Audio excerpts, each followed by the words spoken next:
ప్రభునందు ప్రియులారా, ప్రభునామమున మీకు వందనములు. ఈరోజు దేవుని యొక్క వాక్య ధ్యానము లూకాసు వార్త 24వ అధ్యాయము 19వ వచనము.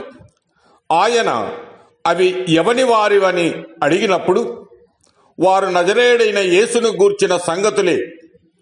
ఆయన దేవుని ఎదుటను ప్రజలందరి ఎదుటను క్రియలోను వాక్యములోను శక్తిగల ప్రవక్త అయి ఉండెను. దేవుడి ఈ మాటలు దీవించి ఆశీర్వదించునుగాక. గమనించండి ప్రియులారా, ఇక్కడ సందర్భమును గూర్చి ఆలోచన చేసినప్పుడు ప్రభువు యొక్క పునరుత్థాన దినమందు ఇద్దరు మనుషులు యెరూషలేమునకు ఎమ్మాయి అను ఒక గ్రామమునకు వెళ్ళుచు జరిగిన ఈ సంగతులన్నిటినీ గూర్చి ఒకరితో ఒకరు సంభాషించుచూ ఉండిరి. వారు సంభాషించుచూ ఆలోచించుకొనిచుండగా యేసు తానే దగ్గరికి వచ్చి వారితో కూడా నడిచెను.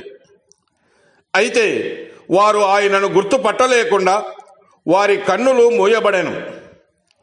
ఆయన, మీరు నడుచుచూ ఒకరితో ఒకరు చెప్పుకొనుచున్న ఈ మాటలేమని అడగగా వారు ముఖములై నిలిచిరి. వారిలో క్లెయోఫా అనువాడు యెరూషలేములో బస చేయుచుండి, ఈ దినములలో అక్కడ జరిగిన సంగతులు నీ ఒక్కడవే ఎరగవా అని ఆయనను అడిగాను. నిజమే ప్రియులారా, ఒక వ్యక్తిని ఏది నమ్మకమైన వానిగా చేస్తుందనే ఆలోచన చేసినప్పుడు వారి మాటలు మరియు క్రియలు సమానముగా ఉండి వారి మంచి గుణాలను అర్థము అవుతుంది. దేవుని కుమారుడైనప్పటికీ కూడా యేసు తాను బోధించిన ప్రతిదీ అనుసరించుటలో మనకు పరిపూర్ణ ఉదాహరణగా నిలిచాడు. యేసు క్రీస్తు వారు యేసేపు మరియ కుమారునిగా జీవిస్తూ ఉన్నప్పుడు క్రమము తప్పకుండా ప్రార్థనా మందిరానికి వెళుతూ అందరి దృష్టిలో ఆదర్శవంతమైన జీవితాన్ని గడిపాడు. చివరికి సర్వ మానవాళి కోసము తన జీవితాన్ని అర్పించాడు.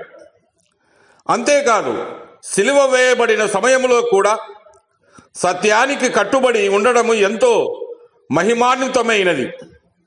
ఈరోజు దేవుని వాక్యముతో మనల్ని మనము సన్నద్ధము చేసుకునేందుకు మనస్ఫూర్తిగా ప్రయత్నము చేద్దాం.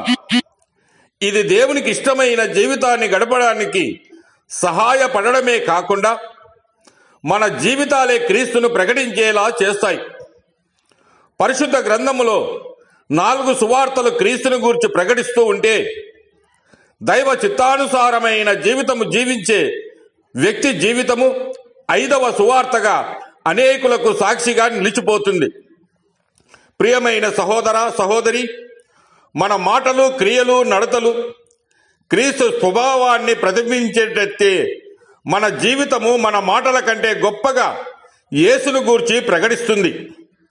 కాబట్టి ఈరోజు మన మనసులో ఒక తీర్మానము చేసుకుందాం. నాకు మాత్రమే కాదు, నా ద్వారా యేసును చూపించే జీవితాన్ని జీవిస్తాను. ఆ జీవితము ఆదర్శ జీవితము. దేవుడు మిమ్మల్ని దీవించి ఆశీర్వదించునుగాక.